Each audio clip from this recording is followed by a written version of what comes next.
Have you ever thought to yourself that you wish you had been born into a different family or a different life circumstance?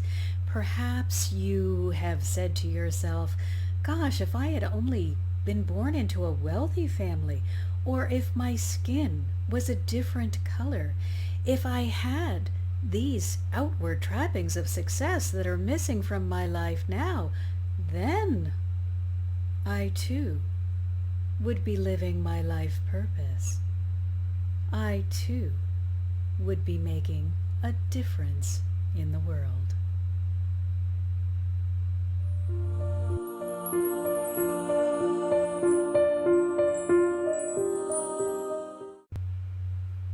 Welcome everyone. It's Marcia Martin, the Heart Healer, and today we want to look more deeply at the energy of change as it's represented by St. Francis.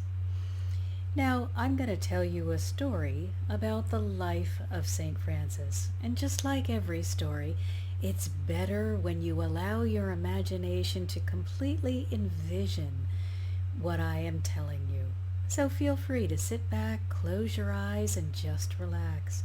You're going to hear the story of a very privileged and very wealthy young man who found that wealth and privilege did not bring him happiness. Now, most of us know the Serenity Prayer that has been attributed to St. Francis. And one of the lines in that prayer says, God, grant me the courage to change those things which must be changed. We are in a time when we need courage to change the broken structures that we have allowed to continue on and on, so that all of us are treated with honor, respect, dignity, and equality. We should be judged on our hearts, not on any other outward trapping. Truly, let us go within to find the truth of who we are and who is worthy of our respect. So just now sit back and let's find out a little bit about St. Francis. Often we hear that he was such a gentle soul that the animals in the forest would just sit and allow him to preach to them. But that St. Francis is very different from the young man who was born to a wealthy Italian cloth merchant and his French wife. Handsome, charming, wealthy, Francis used all of this to his advantage. And so he regularly broke curfew. He quit school at 14, and he found that it would be much more exciting for him to not follow in his father's business, but to be a knight and to get the glory of battle. So he learned archery, horsemanship, and wrestling, and he put on shiny new armor and went off to war. He believed that he was invincible. He believed that his charm would protect him from whatever harm may be coming to greet him. After all, it had worked in the past. Why wouldn't it work this time? Well, that shiny new armor that had been paid for with all of his father's wealth made him a target. You see, in those days, wars were fought a little bit differently. They were hand-to-hand combat or horseback. So when they saw this knight wearing this new fancy shiny armor, they didn't kill him, but they took him and everyone around him, everyone that he was responsible for, into custody to hold them for ransom, because they could tell by this incredibly undented and beautiful armor that he was wearing that was of such good quality that not only could they get quite a lot of money for his armor, but they could get quite a lot of money from the family by ransoming him back to his family as a spoil of war.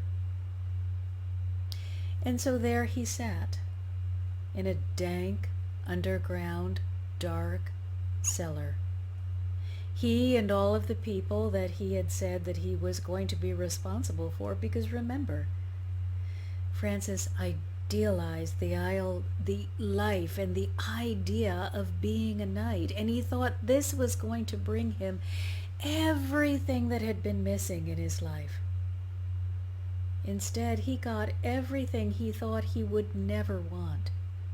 He got imprisonment, he got starvation, he got disease, and he got to be the leader of people who had become deluded and perhaps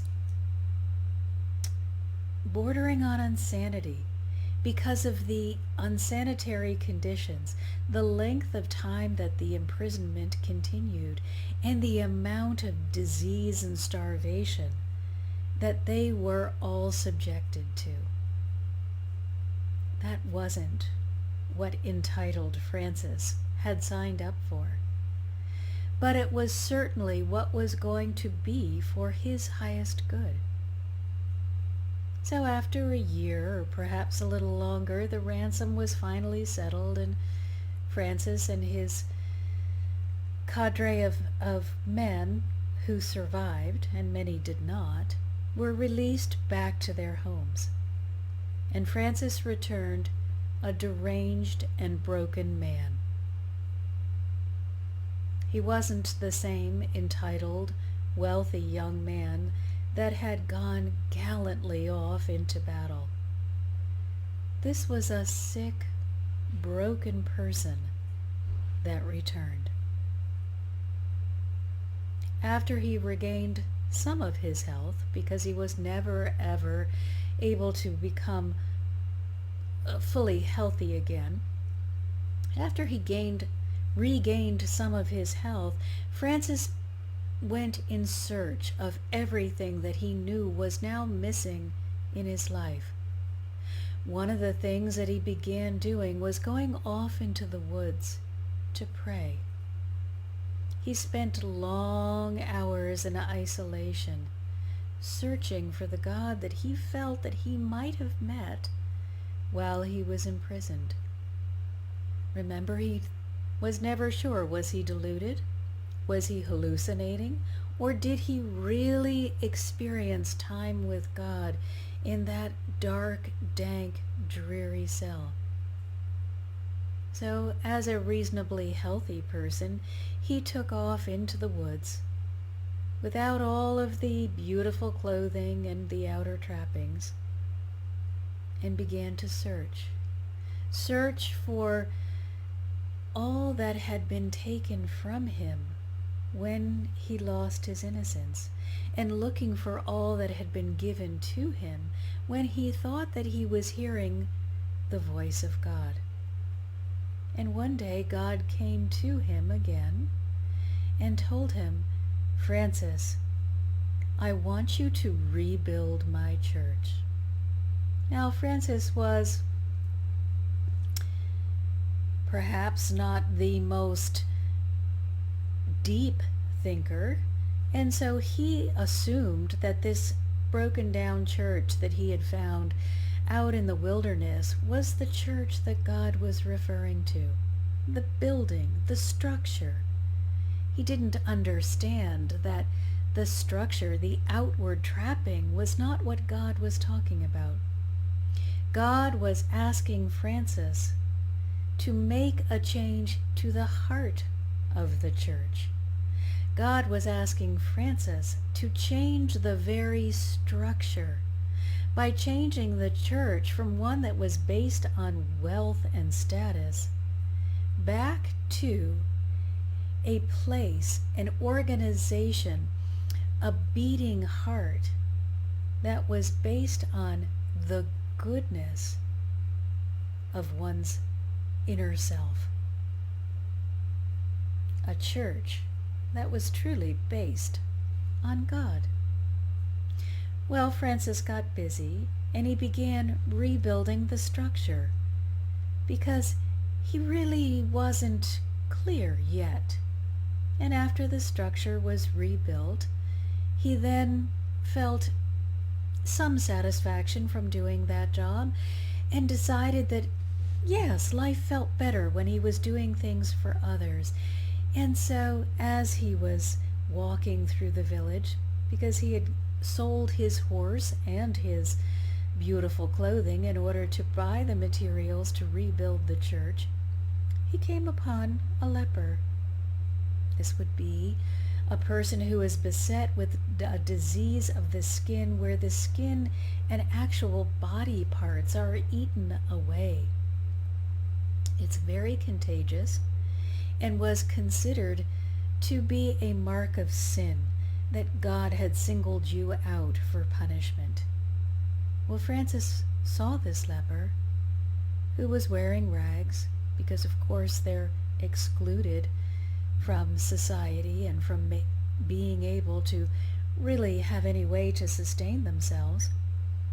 Francis looked at this beggar in rags and gave him his clothes and his food, hugged him and blessed him, and then made a decision that serving at the leper colony was something that he could do that would bring him deep rewards.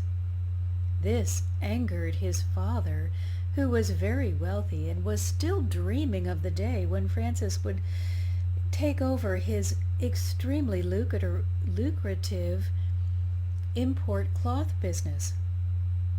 But Francis had been changed by the hardship and by the experience, and he couldn't live that life of privilege anymore. So he began serving in the leper colony. He began giving of himself, and he began reaching out to God more and more. He would spend even longer periods of time in the woods, and he began to speak from his heart about God's love. God's love for all beings. God's love for everyone and everything. Francis began understanding the truth of God, that truly we are not judged by our actions or even our thoughts. We are judged by what we hold in our heart. If we are holding onto hatred, shame, blame, negativity, or resentment, we drive a wedge between ourselves and God. God isn't judging us. We are judging ourselves. We are separating ourselves. Instead of grabbing onto God with both hands, we are saying, oh no, I don't want the blessing. I don't want to be one with you. I don't want to understand that all are one. I want to feel superior in my own little world. And so the separation begins. And with this separation comes deep unhappiness. It's the kind of unhappiness that Francis learned. And it's the kind of unhappiness many are feeling today. Superiority doesn't bring you a life of riches. It brings you a life of unhappiness and separation. I ask you now to look into your heart and to take a moment to reflect on what's there. If it is filled with bitterness, with revenge, jealousy, hatred, or any kind of negativity. Let it go. Just let go of all of that pain. And once you have released that heavy burden, open your heart to receive the love that God has never stopped sending forth. Agree to receive what really matters in the world. Agree to see that we are one and that love is the only answer for humanity. St. Francis gave me a beautiful blessing that I want to share with you today. And when I call upon the energy of St. Francis, it comes upon me like a cloak of peace. But he asks that you see him not as a man who walked the earth and learned that his ways of privilege and superiority and wealth were not the answer, but going into the heart and getting rid of all hatred was the only way that he was going to bring about the peaceful change that he knew was so necessary in the world in which he lived, and is so necessary in the world in which we live. So St. Francis asks us, don't see me as a man. See me as a representative of God. So please receive his blessing as one that is coming from God through the energetic presence of St. Francis. When you weary of life with its struggles and challenges, when you believe that you will never win or ever achieve, you must call on me. I am the burden remover. I am the bringer of peace. I am the calm in the storm. Do not bemoan the truth. Do not rail against what is. Instead, understand that the journey was never meant to be undertaken alone. Let go of your independence and your need to do it on your own, and call on my presence to guide you toward what is needed. Let go of your pain and embrace my love. Let go of your fear and accept my peace. Join me and know the way. Know the way of peace, know the way of love, and know the way of joy. Heaven is within, and heaven is available to each and every one of you. Heaven is living in a state of love, joy, and peace. Thank you, everyone, for joining me today. Thank you for sharing, for liking, for commenting, for subscribing. I appreciate so much all that you have done in order to share this information with the world. None of us can do it by ourselves, but all of us can do it together. So thank you for helping me do this together. If you'd like more information, if you want more support, please feel free to join me on my website, Marcia Martin, thehearthealer.com, Marcia spelled M-A-R-C-I-A, or mmhearthealer.com. I have many free resources that will help deepen your spiritual journey. But if you decide you want to go even deeper, you might want to join my community.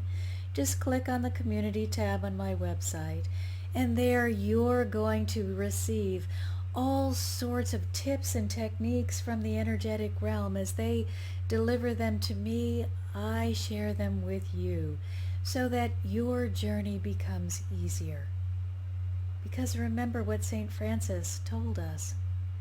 The journey was never meant to be taken alone. So join my community. Become part of a group of individuals who are committed to finding the spiritual answer to today's problems. Within our community, we just look at how to apply spirituality with practicality, because if you can't use it, it doesn't do you any good. So, if that speaks to your heart, please join my community. But if you want to go even deeper, then as always, you can make an appointment to work with me individually. But no matter what you choose, I am delighted that you're here with me now. And as always, I'm sending you all my love.